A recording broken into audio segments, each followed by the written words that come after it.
Today we shall discuss on secret of concentration. They are indeed wise who know that the secret of success is concentration. To think that it is only the yogis who need concentration is a gross mistake. Concentration is essential for every person, whatever his vocation may be. It is seen that concentration is inherently developed in artisans like blacksmiths, barbers, carpenters, goldsmiths, and weavers. If the blacksmith misses his mark while striking with the hammer, even slightly, there is the possibility of crushing his hand. If the barber's razor slips, there is the possible danger of a cut in the skin and blood oozing out. If the carpenter does not have a good hold on his chisel, he will lose his toe. The work of a goldsmith is undoubtedly very dexterous. Weavers can produce clothes of good quality only if they care to keep their eyes fixed on the looms. But none of these people practiced concentration after reading a book or listening to a lecture. The situation created by the demands of their professions has forced the cultivation of concentration in them. What could be that situation? It is the risk of a disaster occurring with the slightest error in their handiworks. All of the above mentioned are on the brink of danger while they work. Hence, they have to work very attentively, restraining their minds. Thereby, they would have obtained a form of concentration related to their own occupations. Not only this, there are innumerable examples wherein this type of concentration can be traced to have been passed down the generations. For instance, among apprentices learning smithy in ITIs, it is seen that a boy from a blacksmith family excels in the art. This applies equally to all other vocations. It is rather rarely that one possesses skill in a new craft based on the preceding observations. We come to know the fact that concentration is achieved by continuous striving. This was Lord Krishna's answer to Arjuna's question 2. Practice results in perfection. What was Arjuna's query? Krishna, the mind is very fickle. It is endlessly restless. It is powerful too. To keep it under control is equivalent to capturing the wind. How then can such a mind be brought under control? Lord Krishna replies, what you say is true, Arjuna. It is a fact that the mind is restless. It is true that to keep it under control is no easy task. But listen to this important revelation. It is equally true that even such a fickle mind can be brought under control by the force of constant practice and detachment. Arjuna's question is quite natural and equally simple is Lord Krishna's answer. The problem of the mind's restiveness is not a new thing. It is as old as man himself. However, owing to the immoral and indisciplined mode of life prevalent today, it might have increased by a certain degree. In fact, Arjuna was a man of courage and righteousness. If such a man's mind could be erratic, what to speak of the unsteadiness of mind of today's pleasure-seeking and indulgent humanity. Those who are bent upon bringing the mind under control must, first and foremost, clearly understand the nature of the mind they wish to fight with. The mind is as restless as a monkey and as strong as an intoxicated elephant. Controlling it, as said by Arjuna, is like trapping the wind. In regulating the mind, one needs the skill that is necessary in catching monkeys and training elephants. When Arjuna complained that controlling the mind was very difficult, Lord Krishna did not make light of it and say, "For one like you, who has subdued the most heroic warriors, of what difficulty is the task of mastering the mind, which is, after all, your own? You must be able to handle it as you like." But instead, understanding the gravity of the problem, he said sympathetically, "What you say is true, Arjuna, that the mind is very fickle and that regulating it is very tough, are both true. The reason for Lord Krishna saying thus is that he knew the nature of the mind. Every animal and thing on earth has a distinct disposition. To blow is the nature of the wind, to burn is nature of the fire, to flow is the nature of water. Likewise, to poke its nose everywhere, to jump about madly, to desire whimsically, to think about 1,000 things, to fret over a host of worries, to build castles in the air, to bother about every other work than the one assigned, is the nature of the mind. With surroundings tending to provoke the mind, which is by nature restless, what can one do other than dancing to its tune? Therefore, those who wish to control their minds should keep away from distracting environment. This does not mean that we have to leave the city, but only the mind should not be allowed to mingle with the surroundings. How is this done? Here the role of the five sense organs comes into picture: eyes, ears, nose, tongue, and skin. These are the vehicles of the mind. No sooner do the eyes spot something beautiful than the mind leaps straight into it. Thus, the senses keep pulling the mind in all directions. Hence, it is required to keep the senses under control by applying the intellect. This implies not seeing what should not be seen, not hearing what should not be heard, not eating what should not be eaten, not doing what should not be done. Doing thus is called dhamma in Sanskrit. The mind can flow wherever it likes, independently also, without the help of the sense organs. In such cases, the mind should be brought back with the application of intelligence. This direct method of keeping the mind poised is called sama. After coming to know so many details about mind and its concentration, some may ask, after all, what is the need to keep the mind under control? A correct answer to this must be known. The answer is just this: if one's mind is under one's own control, great goals can be achieved through it. While if it is not, it becomes well nigh impossible to do even the most ordinary things. Truly, the mind is endowed with tremendous demoniacal strength. Yet, many seem to be weak minded, at times or all through their lives. The reason being that their mental energies have been dissipated indiscriminately. Not all are aware that the sun's rays have the power to ignite fire. Why don't they know? The reason is they would not have seen the sun's rays creating fire and burning down things. But when the same rays are passed through a convex lens and made to fall on a piece of paper, they can burn the paper.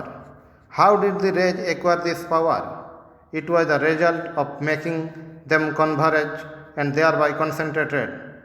Earlier, they were scattered in different directions. Hence, even though they could produce heat, they could not burn. But after becoming concentrated, they could produce blazing fire. This is a secret to be noted. There lies remarkable power in our minds. intrinsically, since this energy is being spent on all kinds of necessary and unnecessary matters. We are incapable of doing anything other than only the most commonplace things. If great things are to be achieved, then the distracted energies of the mind should be channelized. This can be done only when our minds are under our own control. But how can the mind be called ours if it madly runs out unheedingly? The mind that has drawn itself in sensual things, accepting the invitation of the sense organs, is definitely is not our own. How can we make a mind that is not ours work as we want? The first thing that our sages of yore achieved through constant efforts was mental equilibrium by bringing the mind under their control. And when such a mind was made to concentrate, it enabled them to find out the grandest yogic secrets. It brought them nothing less than divine knowledge. As Swami Vivekananda says, a concentrated mind is really a searchlight. A searchlight makes it possible for us to see even the objects lying in distant dark corner. Well, it is true that the mind has to be made to concentrate, but what should be the object of concentration? It is not possible to give a specific answer suitable to all people at the same time, because saying that the mind should be concentrated upon the light of the Atman would be absurd, since not all have ventured to become yogis, nor can it be said that the mind should be concentrated upon God, because not everybody is a devotee. How about saying that the mind should be concentrated upon lessons? But then, not all are school going students. So, it would be most appropriate to say that each individual has to personally choose his own particular object of concentration. But here we shall discuss how students must concentrate their minds upon studies, since this book is specially made for students. First point: just as a yogi needs a firm and soft seat to sit upon while meditating, every student must have the facility of a chair and a table to enable him to spread books and study comfortably. A student is akin to a yogi in many respects.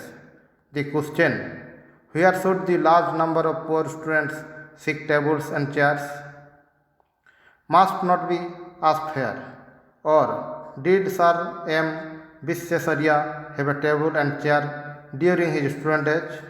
Did he not become a world-renowned personality studying under the street light? This argument also must not be brought in here. Surely not all who read under the street lights can become Visvesvarya. This apart, those who cannot afford a table and a chair must at least have a desk. Second point, having sat down to read or write, one should not shake his body unnecessarily. A large number of students adopt odd postures while sitting down to study. There are others who go on gazing at something or the other as though engrossed in deep thinking and chew their pens or pencils while at studies. There are many other such pretentious practices. All these are detrimental to concentration. Even as a shaky vessel disturbs the water content in it, so too the mind becomes disturbed when the body keeps changing its postures. Therefore, it is important to sit in a dignified and steady posture while studying. Third point, that a single topic must be taken up for study at a given time need not be specially mentioned. However, when a topic has been chosen, the mind should be kept immersed in it for at least 1 full hour. Merely reading through a book does not mean one has studied it. One must know the difference between merely reading a book and studying it. But concentration is one thing that is common to both, for reading as well as studying. A cursory reading of the book may enable the reader to know its synopsis, but studying thoroughly will enable the mind to descend into the depths of the contents of the book and grasp their true import, often hidden. This will result in a good command over the subject matter and will also help further reading. Point 4. Once at the study table with a topic for study, it is most important that the study be continued for a complete hour, as said above. Usually, the mind will not be prepared to instantly grasp a new subject. The various works we are engaged in during the course of the day, conversations we had with our friends and others, or the thoughts that had occupied our minds just prior to taking up the present study will still be active within. Hence, for the mind to get ready for the present study, a minimum of 8 to 10 minutes may be required. If the study is suddenly stopped just when the mind is entering the depths of the subject matter, concentration will be destroyed and the study damaged. So, after a few minutes, when the mind comes to focus, the opportunity should be used for diving deeper and making a profound study. Thus, the mind should be applied to uninterrupted study for at least an hour. Next, point number 5. During this period, a family member might call with a request to attend to some other work. Therefore, the inmates of the house must be told previously, please do not call me for an hour, because the study cannot be carried out with wholesome concentration if even the expectation that someone might interrupt lurks in the mind. Then there is the problem of noise pollution. Students amid the serene surroundings of villages are lucky in this matter. But students residing in cities, especially in capitals, have to encounter the evils of noise pollution. Since noise pollution is rampant in all towns and cities, there is no alternative except to bear with it. However much one tries to adapt to this inconvenience, when the loudspeakers begin to blare, the studies are soon disturbed. While the holy Vinayaka Chaturthi celebrations are in progress, the ears are assailed by the most rude sounds for a whole month. While the celebrations associated with the Kannada Rajyotsava in Karnataka commence, another month of deadly din follows. About the Ramanavami celebrations, the less said the better. The students know their plight best. All these constitute some of the hellish experiences of city dwellers. The educated members of the society, as well as educationists, seem to be helpless in this matter. Perhaps the educationists do not possess authority, but then those who wield power do not seem to possess the power of discrimination. Anyhow, there is a way of escaping noise pollution. The students must cultivate an intense desire to excel in studies. If there is this yearning in the mind, external noise will hardly be heard. For example, when a worry has overpowered our mind, even if a drum is beaten right beside us, we would not notice it. This yearning or urge is found to get intensified when the exams have approached. But if we nurture a strong ambition of excelling in the exams, even while the exams are a long way off, we can develop a sort of concentration in studies. But it is good to remember that to develop concentration overnight is impossible for anyone. Om Shanti Shanti Shanti Hari Om.